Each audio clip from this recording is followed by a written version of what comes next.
Good evening and welcome. I'm Fred Anzac. I'm Dean of the College of Liberal Arts and Sciences, and it's my happy duty to introduce the introducer today. And even happier duty to tell you that I'll be able to tell you something about Patricia Clark that you did not know in a moment. Before I get to that, I wanted to welcome you all to one of annually our favorite nights at Grand Valley. Poetry Night has, in a certain sense, a life of its own because it predates the Fall Arts Celebration, and its emanations and reverberations probably had a great deal to do in generating the program and the good feeling that comes now from Fall Arts. You probably know, at least if you've looked at your little booklet, that there are two more events in Fall Arts. The music and dance faculty and students will present Appalachian Spring. This is Monday, November 1st.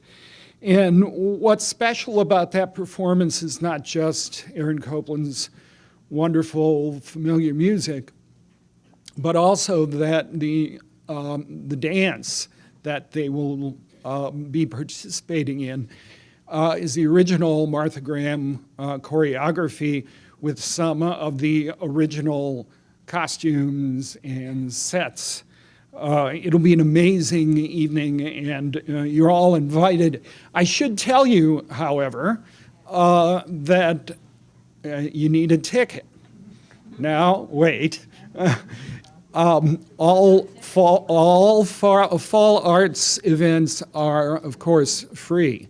But because of the size of our Louis Armstrong Theater, we want to make sure that everyone who comes gets a seat or a place to lean, or at least is within earshot of the stage. So we'd like you to give us a call or hit the site on the university website just to get those complimentary tickets. Fall Arts concludes this year with a kind of gift, a holiday gift that we have not done before, but we thought was especially appropriate for this year, the celebration of our 50th anniversary as a university. And that is the performance of Handel's Messiah at Fountain Street Church.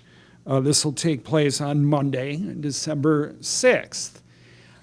We encourage you all to come prepared to sing along and prepared to hear some amazing voices participating in that.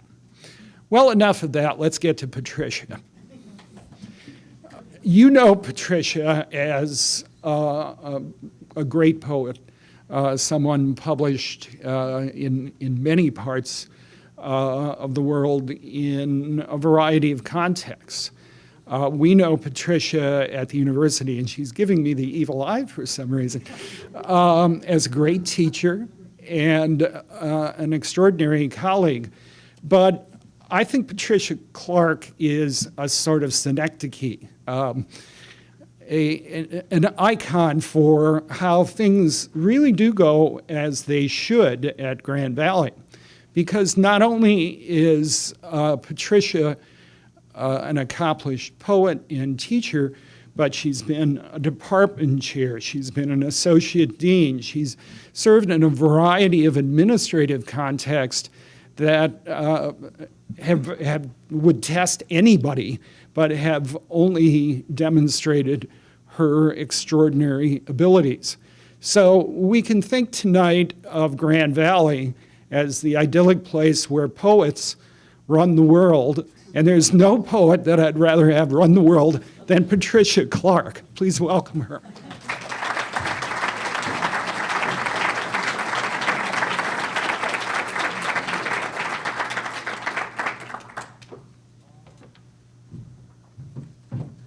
Gosh, for a minute I thought he'd heard the Driftwood story. and he hadn't, so that's really good. I'll tell you that later on some other time. I told it in Ireland, and it spread, so whew, it's a relief. Well, good evening, and welcome. I should say, too, it's a wise thing to turn off those phones, because sometimes they've gone off in here, and it can be kind of disruptive.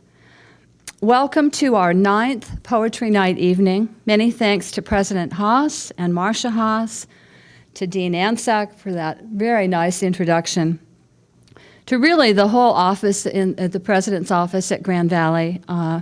They really make tonight seamless and possible and even fun. And thanks to you all for coming, and thanks to our poet guests for coming from afar. Thanks to Grand Valley for turning 50 years old, for giving us an occasion for celebrating with words and poems. I don't know that I mentioned to our poets tonight, but Judith Minty's here reminding me that in the 1970s, Grand Valley was the location for some really cool poetry festivals with an amazing lineup of speakers. I don't know, Vandermolen, were you out there? You're too young. And there's still some mimeographed sheets, you know, they're tattered and brown and fading, with the list of people, Allen Ginsberg and Robert Creeley and Jim. The names go on, don't they? I'm thinking that there are others. Anyway, as part of Grand Valley's 50th anniversary activities, the Fall Arts Celebration coordinators were asked to sort of put flourishes on tonight's events. We've long wanted to have poet Bob Hickok come and share his work. Bob attended Grand Valley years ago when we were still Grand Valley State Colleges. We were a campus only in Allendale's cornfields then, with fewer than 8,000 students, I believe. I know I have a catalog from the year I came, and it's really, really thin of all the classes we taught. Now the catalog is huge. Bob credits GVSC with his broad education and good skills. He went on, at least at first, to work in the tool and die industry, eventually owning and operating his own company. But over that period, he was writing poems, and did so for 10 years before making a career change into the academic world. Not having an undergraduate degree, something about algebra, has not held Hickok back. He did go on to receive an MFA from Vermont College, thus establishing his credibility if he needed that. From the beginning, he had great success with publishing his work, and he's gone on to publish 6 books of poetry, most recently Words for Empty and Words for Full. As that title might suggest, Hickok seems to be a poet, really like all poets, trying to find words for what is on the edge of meaning.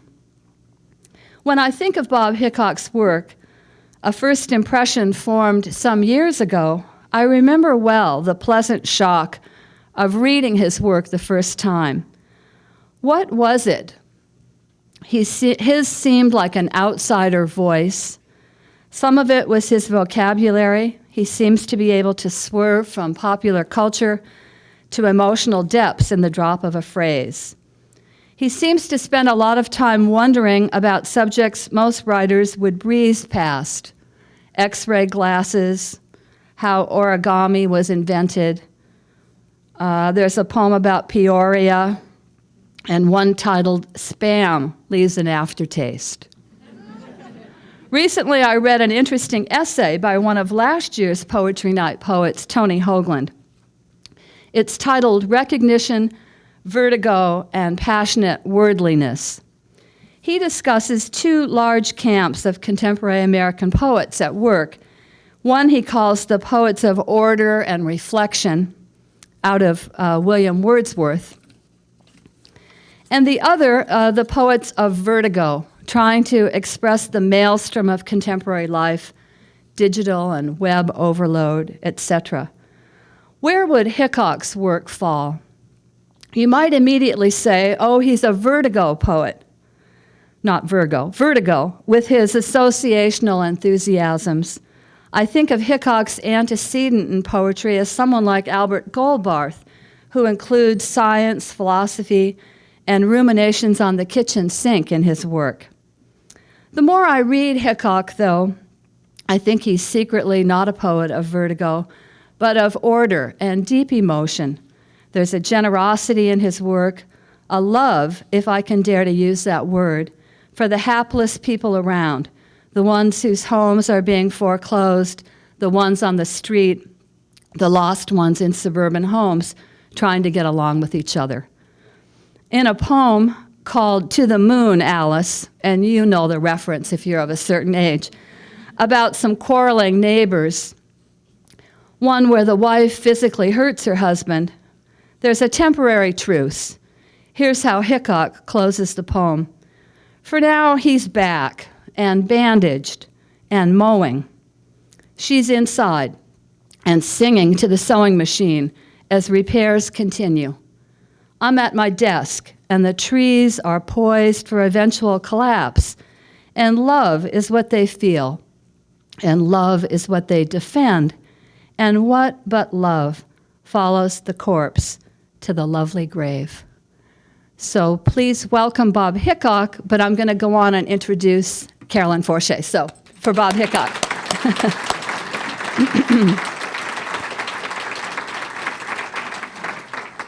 We like to keep people on their toes by knowing that how we work things out.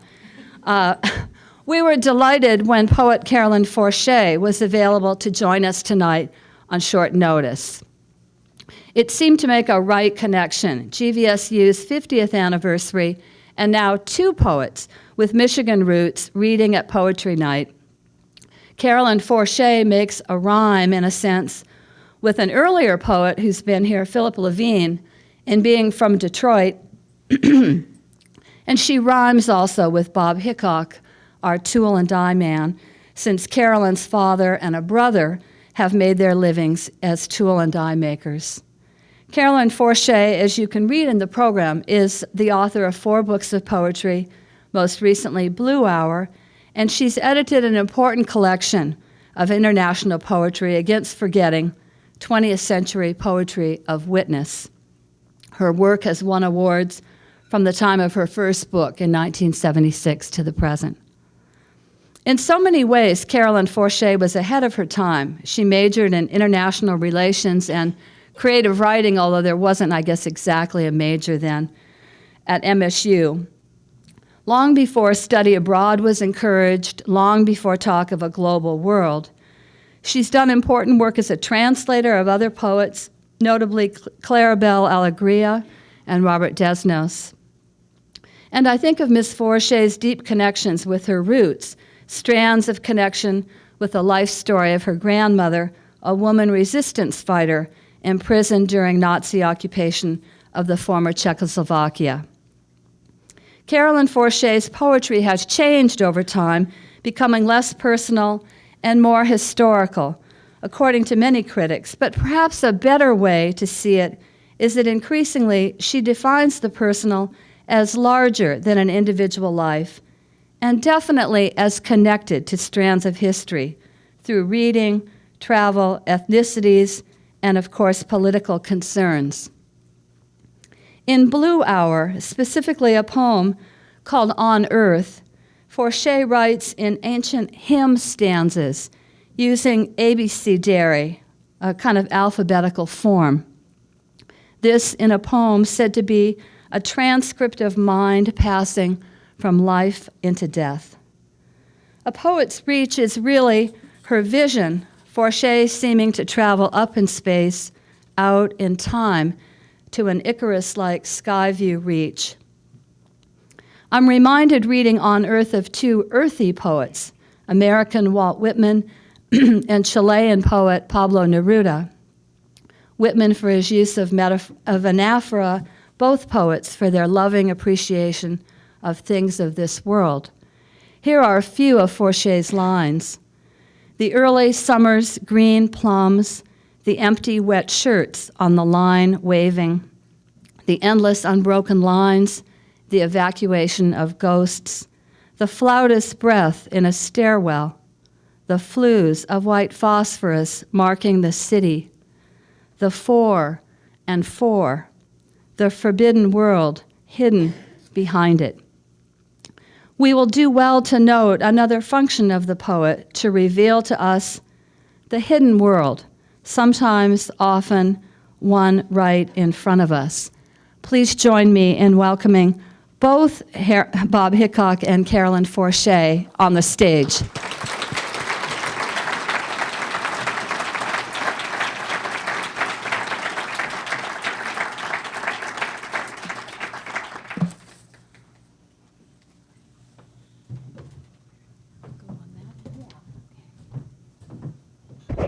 What we had decided a while back, and I think maybe this is going to obstruct your vision.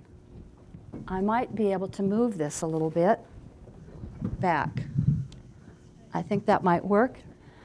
Is that it might be helpful, rather than at the end, we're just going to end with the poet's reading, but at the beginning we would talk just very, very briefly to help everyone with the reading. And I wanted to just ask first, for how many of you is this your first time at a poetry reading? Just that would be helpful. Oh, I thought perhaps there might be a few more. No? Okay. So I wanted to ask the poets starting off, you have your little thing on? Yes, I do. Yeah. You don't want to forget that you're wearing one of these? And make any other kind of remarks? Yes. Or go to the bathroom? Yes, yes, yes. We do not want that too. But why do poets, why come so far from home to read your work when we can pick up a book and read your poems? What do you hope that this will do? Are we supposed to pretend that you're not paying us to do this? Ooh, yeah. No. It's for the love of poetry. Yeah, yeah. But, I mean, there must be more to it than that. For me, when readings work, and readings are absolutely a crapshoot. You don't know if they're going to work. You don't know how you're going to feel, how you're going to connect or not connect with an audience. But when it does work, when there is a sense of connection, there really is nothing else like it. Okay. For someone who, for me, I always regret that I'm not a singer. I would love to have the feeling that singers have. Mm-hmm. Like, I think one of the things that has moved me throughout my life more than anything else is listening to people sing along with Garrison Keillor. There is such a sense of people becoming one entity. Mm-hmm. That can go on to a certain extent in readings, and it's probably... You thought they would join in tonight? Well, actually, I'm expecting them all to read. Yeah, 2. Yes. If you told them the page number, yeah, okay. Yeah, that sense of the one. Yeah, Mm-hmm. I like that. Mm-hmm. I love to give readings. The nuns taught me to read interpretively, and then they made us all compete with the other high schools, and we read, stories and things. But what I learned about it was that you can have a collective, really intimate experience, even with a large group of people, and it's different from theater in that, because we are reading our own language, our own work. So you feel a little more vulnerable, a little more, but that makes it better. And when it goes well, it goes incredibly well. I won't talk about when it doesn't. Okay. I think we were speaking about that over dinner, some hazards of good readings, but yeah. And what should we listen for? I guess I'll leave it at that. We've been dreading this part more than Yeah. anything else, I think. I'm going to read some poems that are set in Michigan or relate to Michigan. Some poems that come out of where I live now in Virginia. In particular, I think a couple poems, or at least one poem about what's going on right now with the economy. Okay. But just going to bounce around a bit. Okay. I'm going to read new work that hasn't been published in book form yet. And because my grandmother always insists on being in my books, she's in this one, and I'll read her poem because she's happier when I do that. She's been dead since 1968, but she's still over my shoulder often, so I have to read a poem for her. I'm going to read some elegies, and especially an elegy for the man who invited me to El Salvador in 1978. He died on Thanksgiving Eve. So I have some elegies, and I hope they won't be too sad. There are stories in my poems. They're not always told fully, but they're there. And I just hope that it's possible in one listening, you know, to get these. I hope. We'll see.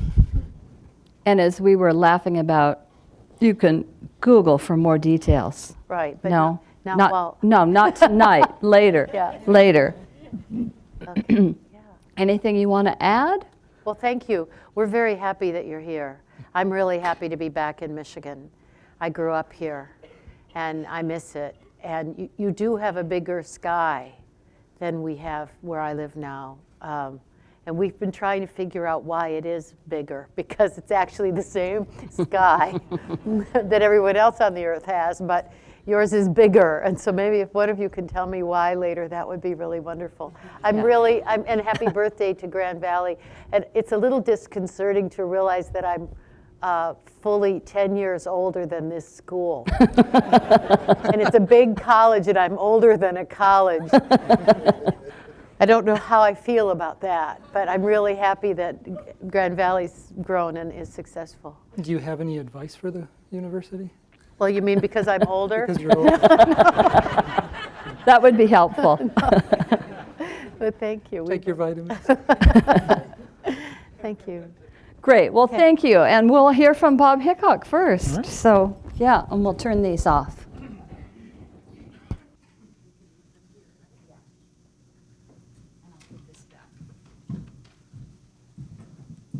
Whoops. Try not to run it off the edge there. Yeah. And how about that? Yes. Okay.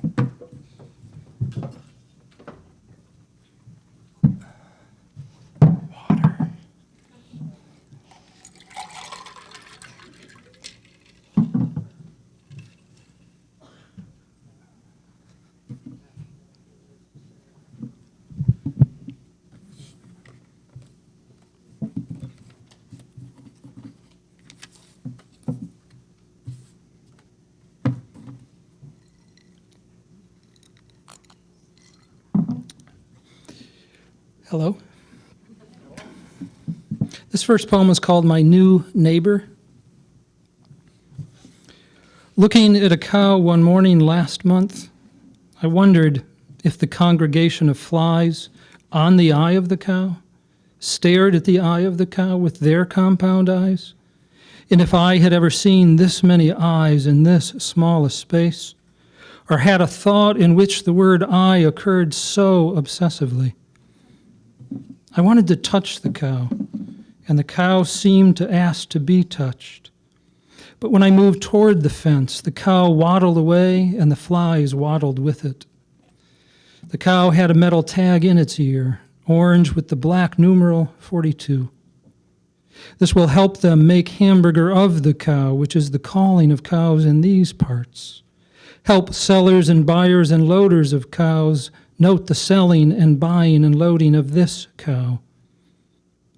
I confessed to 42 that I eat cheeseburgers. I had never addressed my food before it had reached the plate, and technically, not even then. What would I say to chicken teriyaki by way of lessening the blow or making it feel welcome? 42 has large brown eyes and lives in a field beside a small Presbyterian church. I guess this makes 42 a God-fearing cow, and all cows have large brown eyes if 73 and 12 are a fair sampling.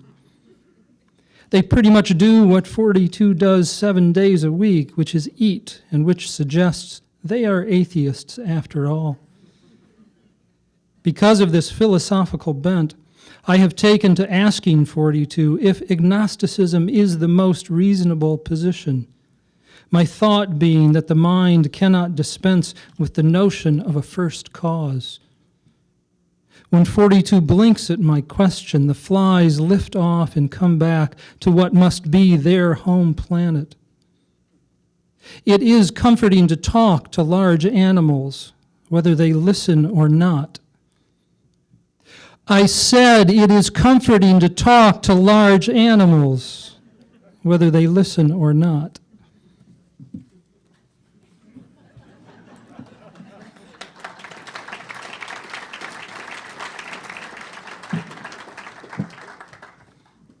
I apologize for insulting you there. Don't take it personally. This poem is called Speaking American. When he learned I'm a poet, he asked if I knew this other poet. We don't all know each other, I told him. As he informed me, she likes cheese similes. Love is like cheese. Time is like cheese. Cheese is surprisingly like cheese. Then I said, I know this poet, and he went, see? He went, see means he said, see, but you know that if you're American and alive. I explained that I know this poet means I know her work when he was like, work? When he was like is like he went, which is past tense of he goes. In case you're from another country and confused by our lack of roundabouts. But poetry isn't work, he said, unless you're talking about reading it. But I'm not talking about reading it. I went in a moment that was the future past of everything I'd do from then on. Such as snag the last of the hyacinth cookies and step onto a veranda to be awed by stars. Where I went, it's hard work to be awed by stars. They're just little lights about which we learn a song as children. And he was like, but I do wonder what they are. As both of us lifted our heads like birds, waiting for our mother to throw up in our mouths. When I shared the image, he was like, gross. But then he went, you're right, that's what we do. We expect the sky to feed us. This led to a long discussion about yearning, in which the word yearning never appeared, in which he went and I went and he was like and I was like, and the stars kept doing what the song says they do. Because burn your hydrogen, little star, doesn't fit the diatonic harmony that pivots on an opposition between tonic and dominant in a tune derived from ah, vous direz je m'aime. Then a woman came out wearing a red dress the size of a whisper, lit a smoke, and the smoke's smoke acted all floaty and sexy and better than us. And she was like, want one? And we were like, yes.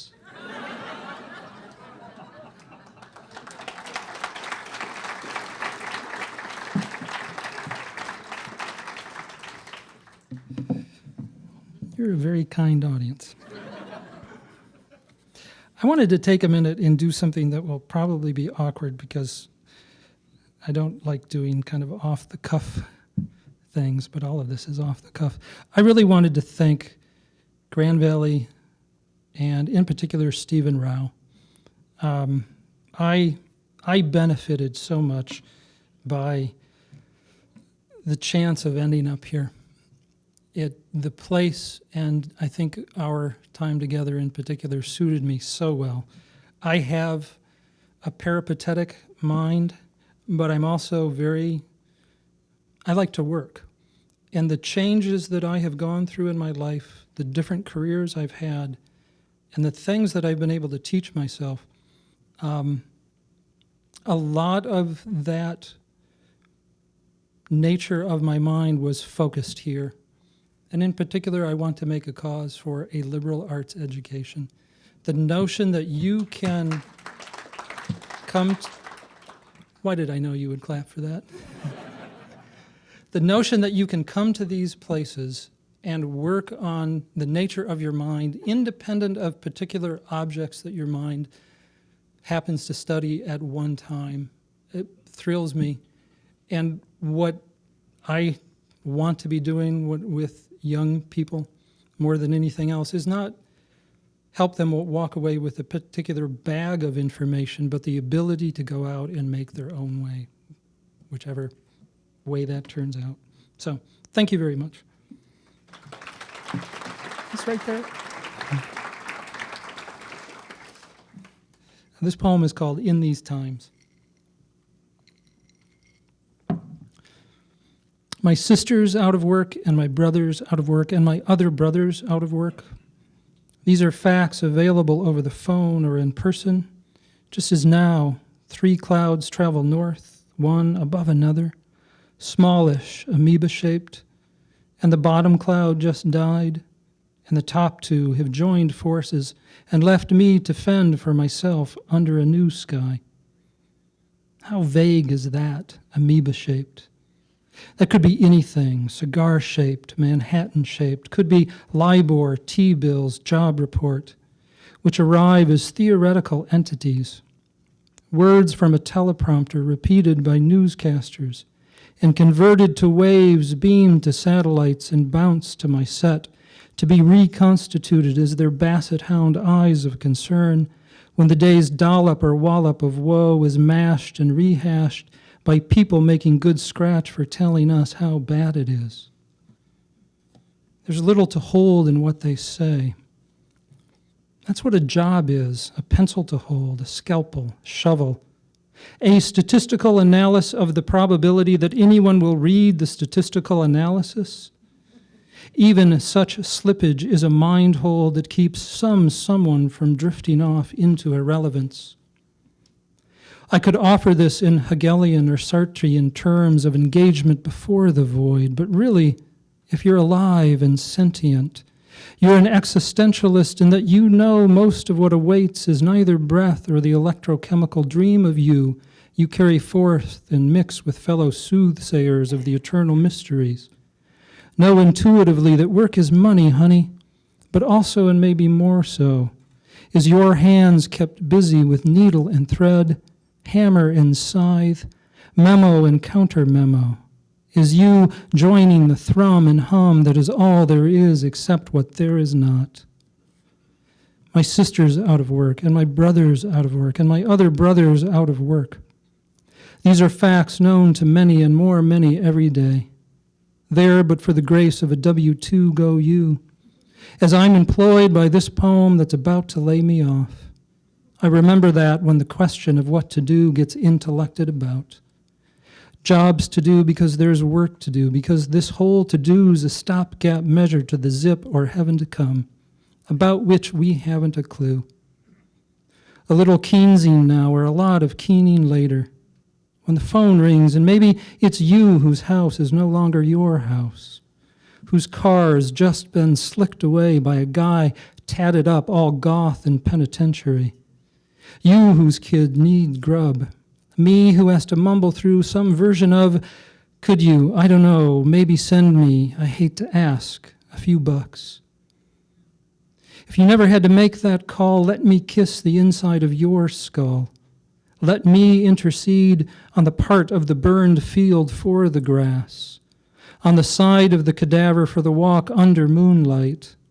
I'm only praying you listen to the theory that how we get to be alone is how we work to be together, since there are stars inside your thumb, your breath, and how you say yes or no is how they shine or burn out.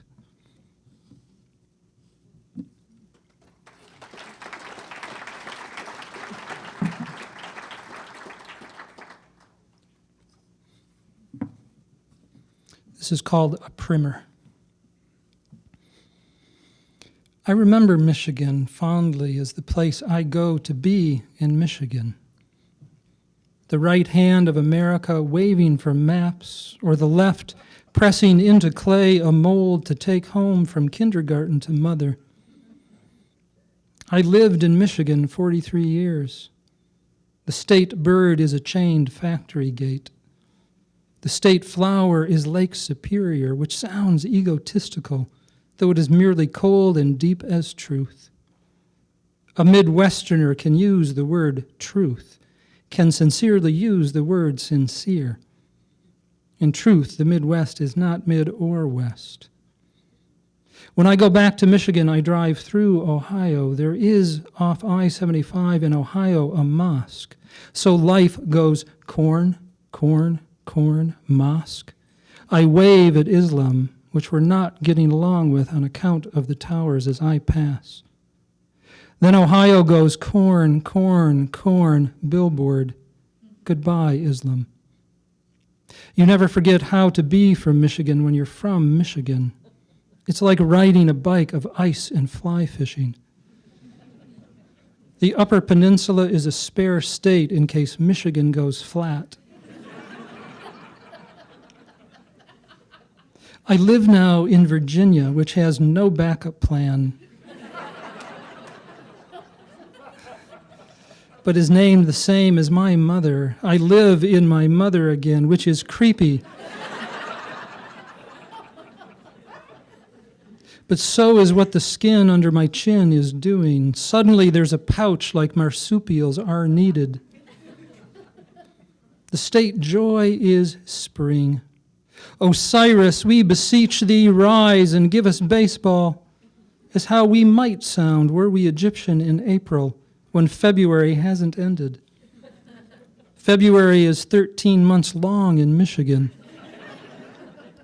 We are a people who by February want to kill the sky for being so gray and angry at us.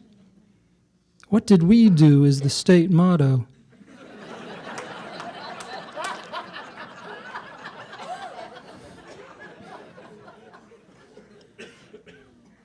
There's a day in May when we're all tumblers. Gymnastics is everywhere, and daffodils are asked by young men to be their wives. When a man elopes with a daffodil, you know where he's from. In this way, I have given you a primer. Let us all be from somewhere.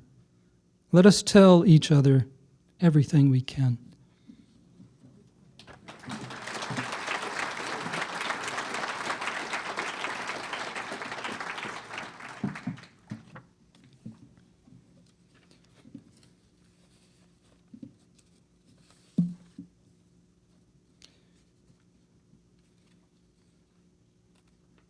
I think that's only the second time I've read that poem in Michigan. It somehow feels like cheating.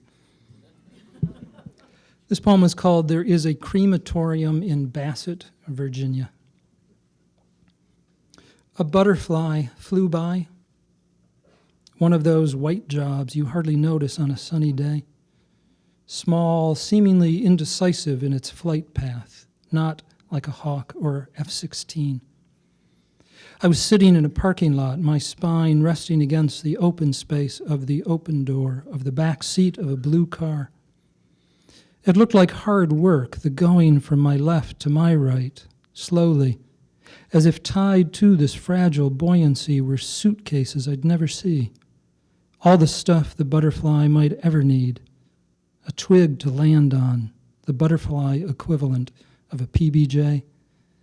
And I said to it, in English, because my butterfly, just as my French, is lame, I will remember you. In the back seat, on a wooden plank, on plastic, on her brown bed, under her brown blanket, was my dead dog.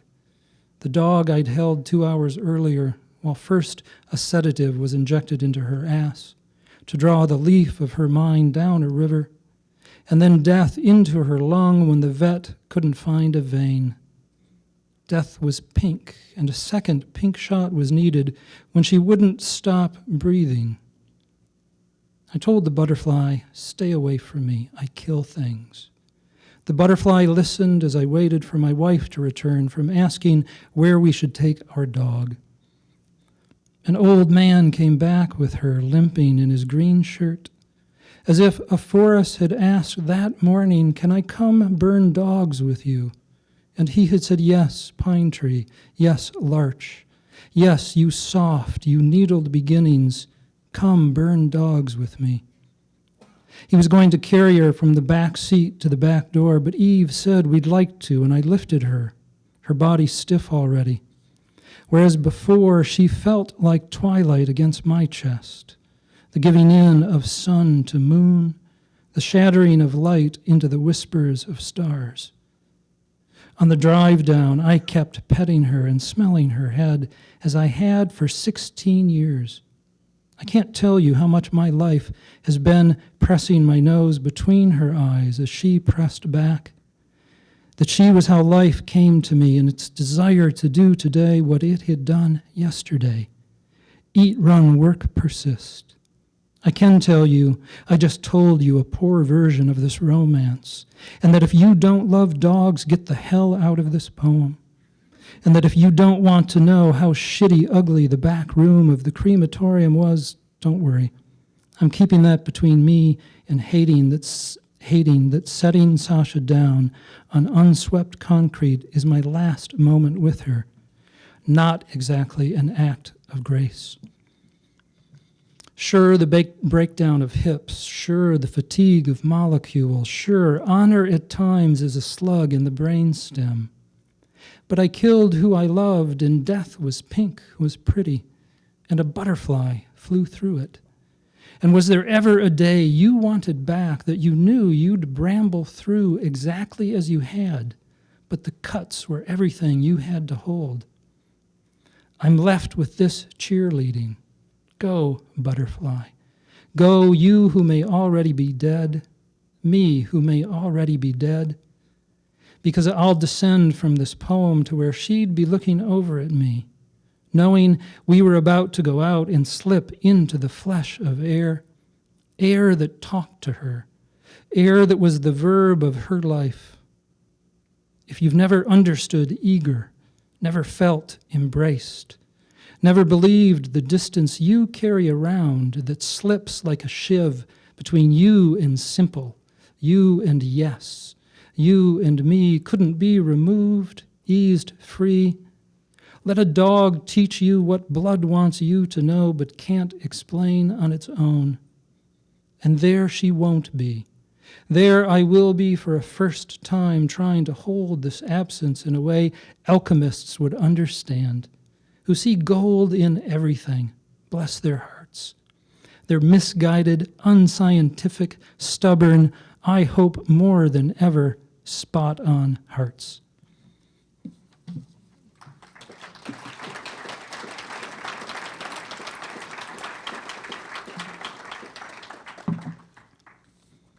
I'm going to end with a poem called A Picture is Worth 886 Words.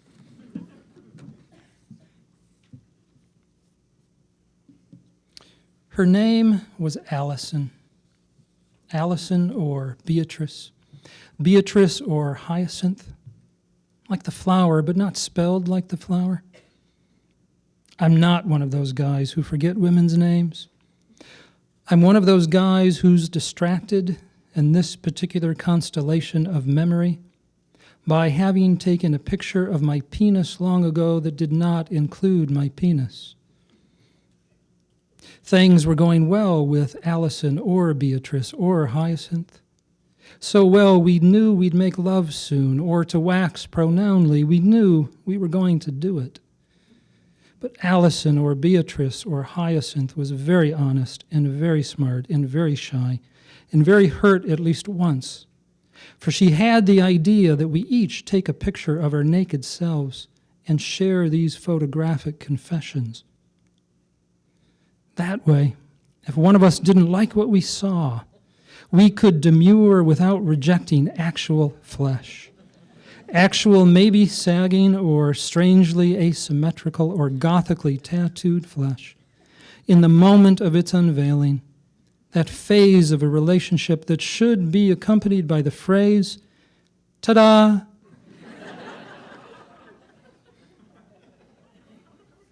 I loved the idea. The overwhelming sense of photorealism it would add to my life. But when I stripped, brought the camera to eye, and aimed it at the mirror, I laughed.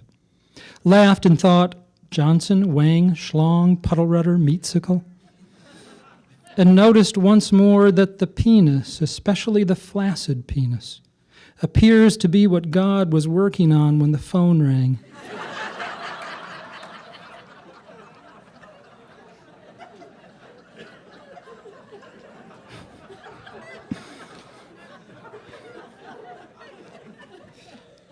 That's true. So I tucked it between my legs and snapped away. In tucking it away, I was tucking away the absurdity of language and the organ's significant lack of utility in its casual state of existence. It was a whim, honestly, not in admission of a secret wardrobe or dimensional concerns. And knowing Allison or Beatrice or Hyacinth as I thought I did, I felt she'd find it cute, endearing even, that one day we'd tell our oldest child when we were secretly stoned just to make her blush, to make him vomit in his brain. But after the date, when we exchanged envelopes, I never heard from Allison or Beatrice or Hyacinth, whose picture, by the way, not only revealed a beautiful woman, but a fine sense of composition, due largely to the Van Gogh print behind her left shoulder that suggested she was, among other things, a starry night. Minutes to hours to days to weeks, time did what it does that makes us compare it to sand and water and really old people in orthopedic shoes. When I couldn't take it anymore, couldn't abide that she ignored my calls and wouldn't ring me up and accepted that I didn't want to be a stalker, as lovely as the lifestyle sounds, I did what anyone would do who once attempted to unfreeze a gas cap with a lighter. That part is true. I bought a tube of lipstick, Cherry's Jubilee, I think, because of course a lipstick named Cherry's Jubilee would be cheap and noticeable, and wrote on her windshield, "I have a penis."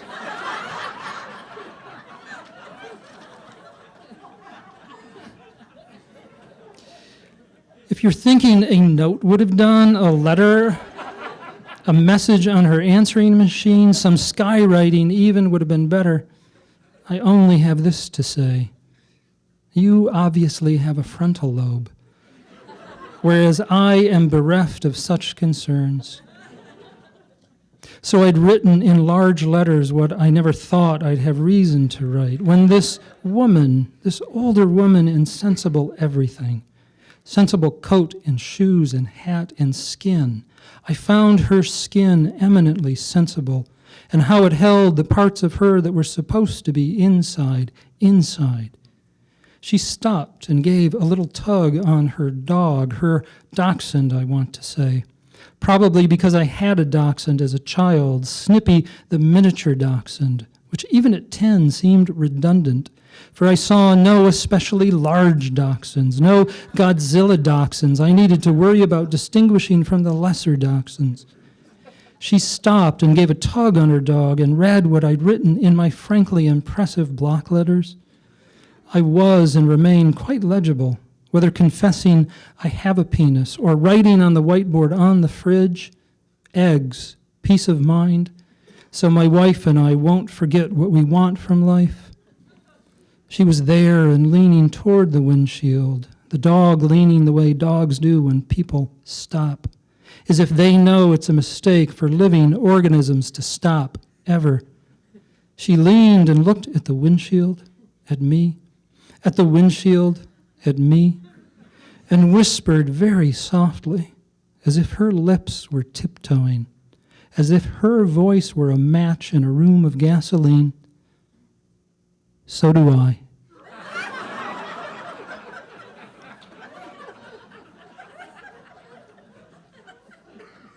And smiled.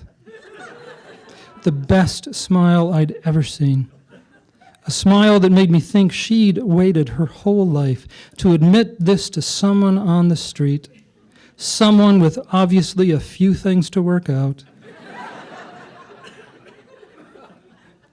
And that's the Cheshire smile for me. The smile that hangs in the air, that follows and gives me the feeling I can yet be who I am. And her name was Allison, Allison, Allison, like the song, the beautiful song I'm singing as I type this, singing in my head, where I am a wonderful singer, as are we all. Thank you for listening.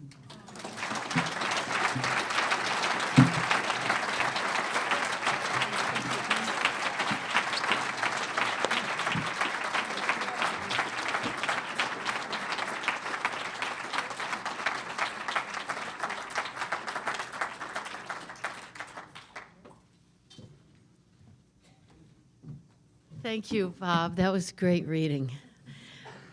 I want to tell you, if you're ever outside of Michigan and you want to meet people from Michigan, there's a couple things you can do. One is you can carry around a can of Werner's ginger ale. That draws the Michigan people out of the woodwork, especially if you're far away from here. And they'll run toward you breathlessly saying, "Where did you get that?" It's happened to me several times. The other thing is, I just want to say this, it's this, this thing. And you always point on the mitten of where you're from. And people say to me, "What is it with you people?" With the hand and the thing. So we're different from other people. I want to acknowledge the other poets in the audience. Patricia Clark, thank you for inviting us, and Bob Hickok, thank you for being a tool and die maker, because I thought that there was no relationship at all between tool and die and poetry. Now I know I was wrong, because I thought I was the only one who had a relationship to tool and die. And Judith Minty, whom I just met and should have met a long time ago, and Robert Vandermolen, who I actually knew when I was really young in East Lansing, and Anita Skeen, who's now in East Lansing, and Diane Wachowski, who helped me so much with my first serious poem by telling me that it was nowhere near what it was someday going to be. I'm going to begin with a poem about my grandmother, and she's from former Czechoslovakia. She was built sort of like one of those old Philco refrigerators. She wore babushkas and wire-rimmed glasses and black tie shoes. And she had several Eastern European languages and some English, but it wasn't great English. She, for example, called a colander a macaroni stop water, go ahead. And so she called me piscla or piscata, which means little bird who sings too much, otherwise known as chatterbox, go get me this macaroni stop water, go ahead. So that's how I learned you could manipulate English or languages in general. And this is called nativity. On the nativity tree, there is a tiny lute, a French horn and painted egg, a crèche carved from olive wood, a trumpeting angel. The Cossack in his red tunic dances between a bird's nest and some Eiffel towers. In the iced windows, it seems as if a cathedral shivers in mist and its bells shower stones as bits of torn cloud float toward the spires. There are also boats sailing in a window, and a city resembling Dresden or Hamburg after the war. Anna is there, crocheting smoke, not speaking English anymore, as if English had put out her memory like a broom on a fire. The snows drift all the way to the roof of the house, so it is no longer possible to open the door. She tells us that on this night, in her village, they would carry home a live carp wrapped in paper that had just been swimming in a barrel. The fish would silver the snow and have its life taken by a sharp axe. The potatoes that had grown eyes in the cellar would be brought up and baked with the fish, and there would be beet soup, black bread, and wine made from mulberries. Something would be given to each of them, a thing they wanted but didn't need, and then they would sleep as if in a boat at sea, with the bright carp swimming through the snow of their thoughts. Then she would be off, tunneling through the drifts as only a spirit could tunnel, leaving behind a coin purse, a crystal brooch, a holy card with her own birth and death dates, so we would know that she hadn't visited us, that her satin-pillowed coffin was still in the ground. Nevertheless, the tinsel flickered as she passed. The tiny lighthouse sent its signal to the boats, and the sheep bounded away over the fir branch tufted with wool, and in every glass bulb, there we were, children descended from her on a winter night, to whom she taught the past, to whom she gave the present. So this one is called The Lost Suitcase. Thank you.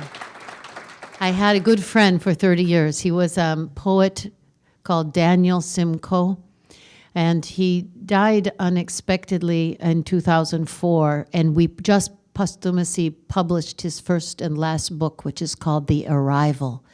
And I hope you'll find that book, The Arrival. It's very beautiful. Daniel left Czechoslovakia just after the Warsaw Pact invasion of Czechoslovakia in 1968. And came to the United States with his parents. When the Velvet Revolution happened and Václav Havel went to the castle and Czechoslovakia was free, as they say, Daniel said, "We have to go back now. You have to find your family, and I want to go get my jazz records that I left in the attic in Bratislava." Of course, it was an unheated, air-conditioned, of course, attic, and its windows had been open for 22 years. I want you to imagine what happened to the jazz records, but we went via Vienna. He had 2 big suitcases with him, and even then, even 1989, we didn't have any wheels on our suitcases. We didn't always have wheels on suitcases, as logical as it would seem that we should have, but we didn't think of putting the wheel on the suitcase until later. So he had his 2 bags. One of them was disappeared. The lost suitcase. So it was with the suitcase left in front of the hotel. Cinched, broken locked, papered with world ports, carrying what mattered until then. When turning your back to cup a match, it was taken. And the thief, expecting valuables, instead found books written between wars, gold attic light, mechanical birds singing, and the chronicle of your country's final hours. What, by means of notes, you hoped to become. A noun on paper, paper dark with nouns. Swallows darting through a basilica, your hands up in smoke, a cloud about to open over the city, pillows breathing shallowly where you had lain. A ghost in a hospital gown. And here, your voice, principled, tender, soughing through a fence woven with pine boughs. Writing is older than glass, but younger than music. Older than clocks or porcelain, but younger than rope. Dear one who even in speaking is silent, for years I have searched, usually while asleep, when I have found the suitcase, open, collecting snow, still holding your vade-mecum of the infinite, your dictionary of the no longer spoken, a commonplace of wounds casually inflicted, and a slender ledger of truly heroic acts. Gone is your atlas of countries unmarked by war. Absent your manual for the preservation of ours.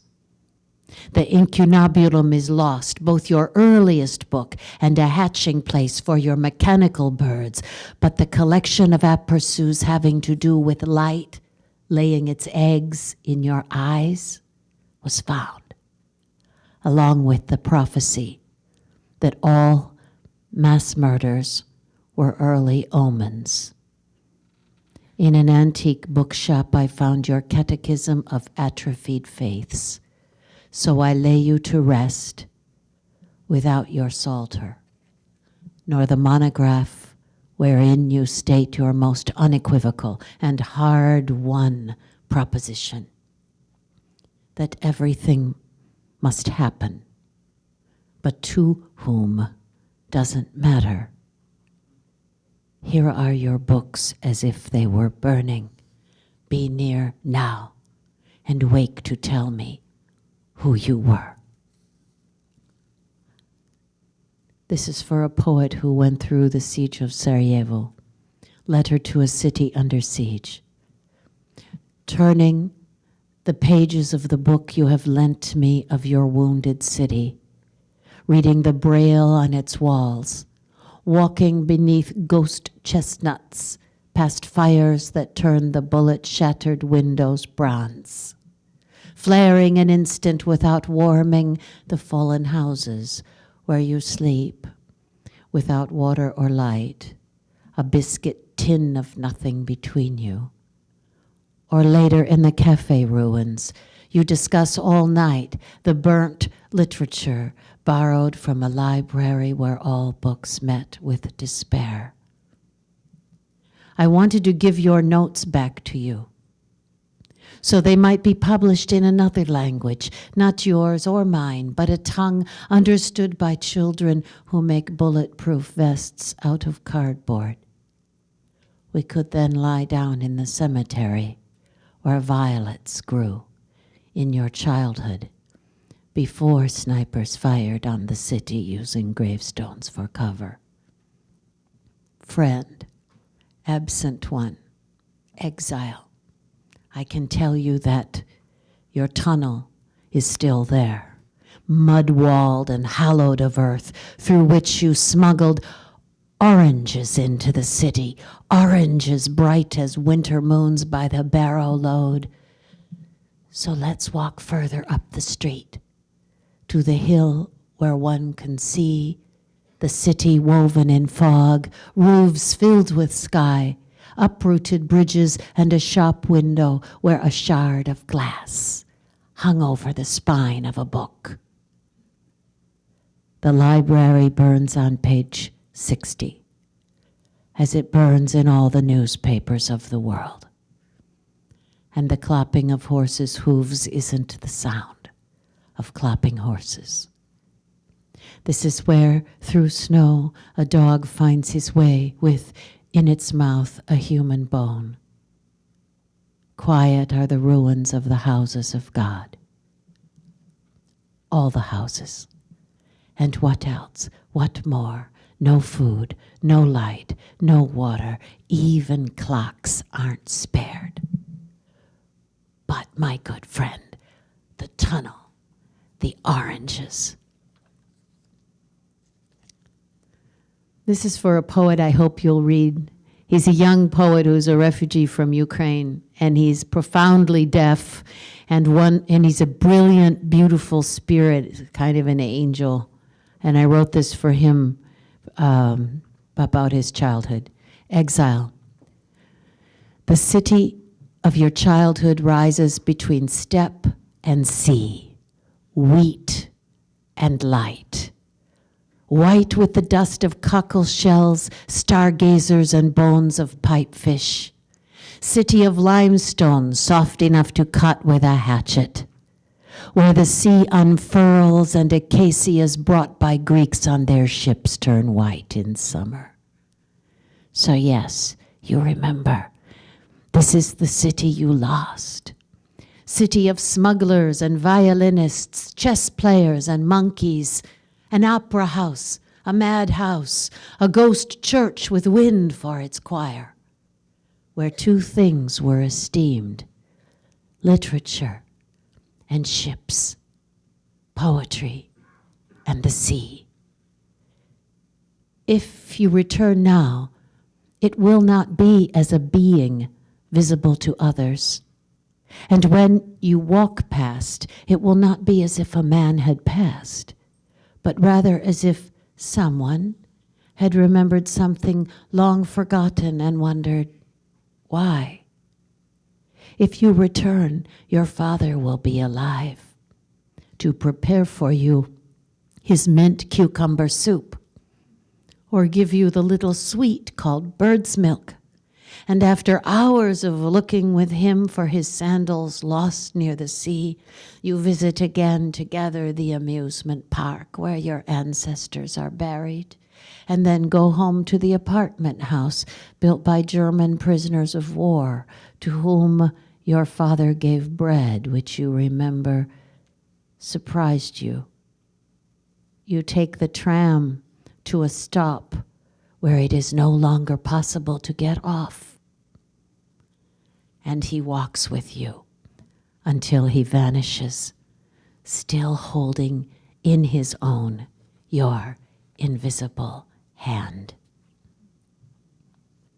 So Ilya and I went to St. Petersburg because he wanted to visit the shrine of his great Russian poets Akhmatova, Mandelstam, and Tsvetaeva.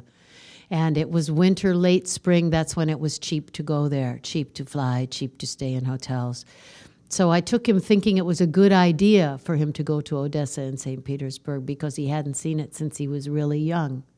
I'm not sure it was altogether a good idea, but this came from that time. It's called Fisherman. March, the Neva still white, crisp as communion. And as we walk its bridges, steadying ourselves on the glaze, tubes of ice slide from the gutter spouts to the astonishment of dogs, some of whom have not seen spring before, while others pretend not to remember. And a woman bends over her late potatoes, sorting and piling, and you say, "In this house lived a friend of my father who was killed. And in that house lived another, and in this a very bad poet, no longer known." We come to the synagogue and go in as far back as a forgotten holiness, where we are told you can whisper into the wall and be heard on the other side. But the rabbi doesn't know you are deaf. We whisper into the wall to please him. A sign in Cyrillic asks for donations, and in exchange we apparently buy tens of matzos wrapped in paper. There are only 100 of us left in the city. While we are here, a fisherman waits on the river, seated with his bucket beside him, his line in the hole. But in the last hour, water has surrounded his slab of ice, so unbeknownst he is floating downstream, having caught nothing, cold and delirious with winter thoughts, as they all are and were. And as for rescue, no one will come. It is spring, the Neva, white and crisp as communion. This is called Ashes to Huazapa. Huazapa is a volcano in El Salvador. It's also an elegy to Leonel Gomez Vides, who died on Thanksgiving Eve. He was he got to be really fat in his life.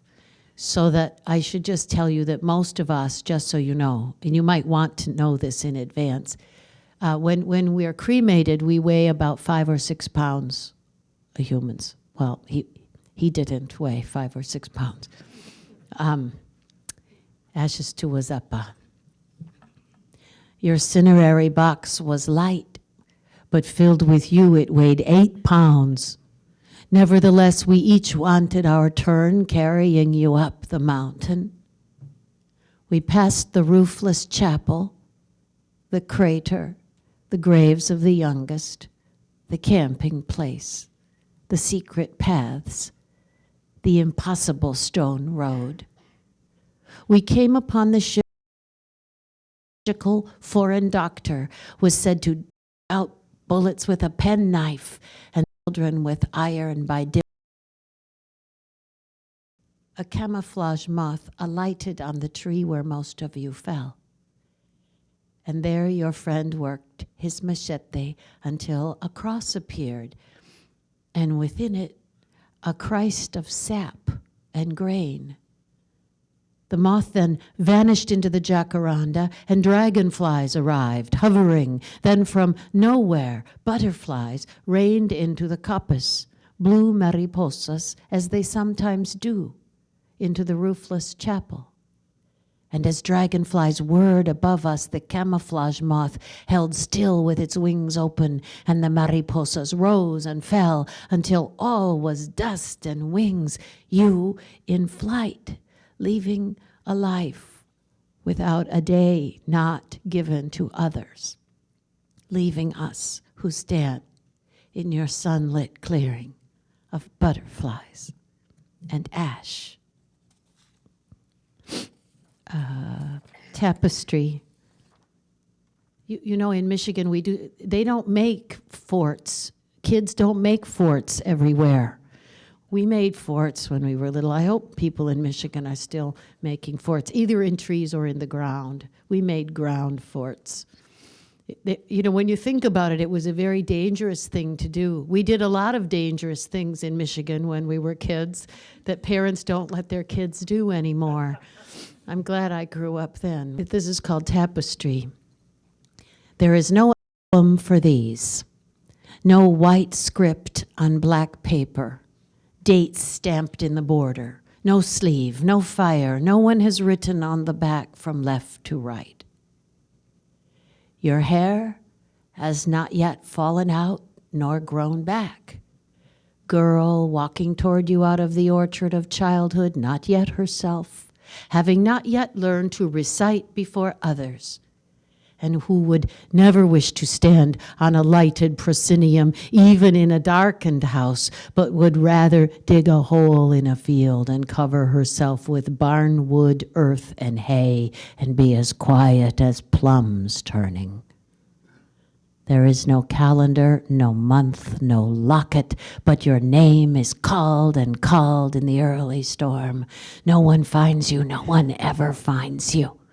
Not in the small grave dug by a child as a hiding place, nor years later in the ship's hold, not in that basement shelter, nor on the high roof as the man beside you leapt, not in a basket crossing a vineyard, nor in a convent kitchen on the last night as a saint soon to be murdered told you how to live your life.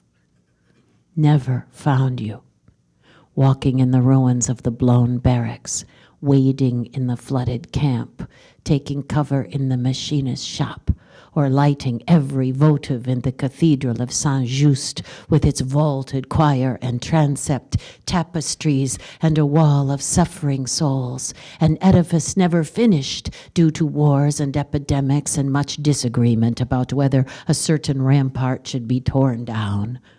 Early plans called for its demolition, but the city feared invaders, and centuries passed.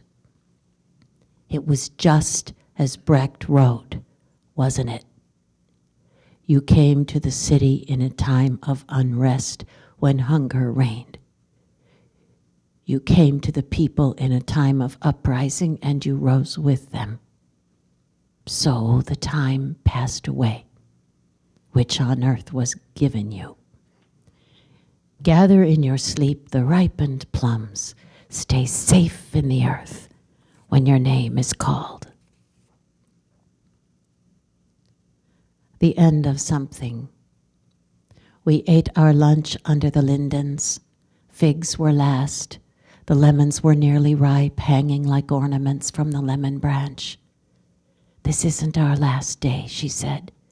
Tomorrow is our last day. As proof, she offered time singing in the olives. After the Second War, only one bridge remained.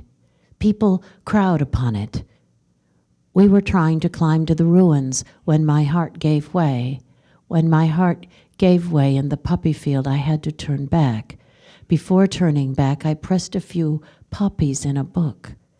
Before turning back, I also took a photograph of no one standing in the poppy field. I was myself standing. I asked my mother, thousands of miles away, to help me back to the house. If you are reading this, I am flooded with peace. Mornings on the island. The lights across the water are the waking city. The water shimmers with imaginary fish. Not far from here lie the bones of conifers washed from the sea and piled by wind. Some mornings I walk upon them, bone to bone, as far as the lighthouse. A strange beetle has eaten most of the trees. It may have come here on the ships, playing music in the harbor, or it was always here, a winged jewel, but in the past was kept still by the cold of a winter that no longer comes. There is an owl living in the firs behind us, but he is white, meant to be mistaken for snow, burdening a bough. They say he is the only owl remaining. I hear him at night, listening for the last of the mice and asking who of no other owl. I'm going to close with the two poems. The first one is Light Keeper, Lighthouses. Maybe some of you will know which lighthouse this is. The Light Keeper. A night without ships, foghorns called into walled cloud, and you, still alive, drawn to the light, as if it were a fire kept by monks. Darkness once crusted with stars, but now death dark as you sail inward. Through wild gorse and sea wrack, through heather and torn wool you ran, pulling me by the hand so I might see this for once in my life, the spin and spin of light, the whirring of it, light in search of the lost, there since the era of fire, era of candles and hollow wick lamps, whale oil and solid wick, colza and lard, kerosene and carbide, the signal fires lighted on this perilous coast in the Tower of Hook. You say to me, stay awake. Be like the lens maker who died with his lungs full of glass. Be the yew in blossom when bees swarm. Be their amber cathedral, and even the ghosts of Cistercians will be kind to you. In a certain light, as after rain, in pearled clouds or the water beyond, seen or sensed water, sea or lake, you would stop still and gaze out for a long time. Also, when fireflies opened and closed in the pines and a star appeared, our only heaven. You taught me to live like this, that after death it would be as it was before we were born. Nothing to be afraid, nothing but happiness as unbearable as the dread from which it comes. Go toward the light always. Be without ships. This is dedicated to all of you who have entered the wind tunnel of modern medicine for one time or another, for one reason or another, and emerged, still breathing, still alive. What comes? It has a little epigraph by René Char. I used to put epigraphs, little things from other poets on everything, and then I started not doing that, but this one has one. And the epigraph is, I brought back from despair a basket so light that it could have been woven of willow. This body was a flock of gulls over open sea.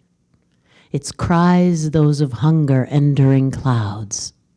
There were thoughts of flight through luminous gorse, but a chaos of crows darkened. One discovered within herself the power to free herself. One stepped away from her body but remained. Years have passed between these moments. There is nothing that cannot be seen from here. How did you know, solitary, that I who am without clarity was about to speak? To speak is not yet to have spoken, the not yet of a white realm of nothing left, neither for itself nor another, a no longer already there, along with the arrival of what has been, light and the reverse of light, terror as walking blind along the breaking sea body in whom I live. The not yet of death itself, darkening what it briefly illuminates, an unknown place as between languages. A calm in the surround rises, fireflies in lindens, an ache of pine. You have yourself within you. Yourself, you have her, and there is nothing that cannot be seen. Here is what I think. To be exposed to the coming of what comes. Thank you.